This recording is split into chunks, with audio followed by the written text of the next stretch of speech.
halkani oo ah xaafadaha caalamada ee magaalada Hargeysa waxaa maanta marka ay saacadu ahayd 2 duhurnimo ka dhacday dhacdo argagax gelisay guud ahaanba dadweynaha ku nool xaafadani kadib markii qoyskii gurigan iga dambeeyay deganaa ninkii qoyska lahaa uu dilay gabadhiisii oo iyadoo ahayd xaaskiisa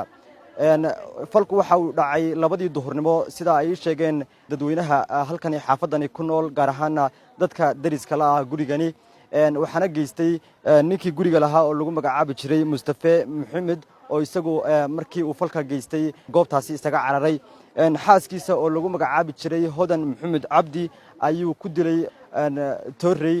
oo iyadoo markaasi u haysay 5 caruur ah isla markaasina hadda ahayd xaamilo alaamaha booliska oo iyagu soo gaaray halkani ayaa baaritaan ku sameeyay waxayna ay sheegeen in falkaasi ay gacanta ku hayaan oo ay baarayaan oo aan laga hordhici karin laakiin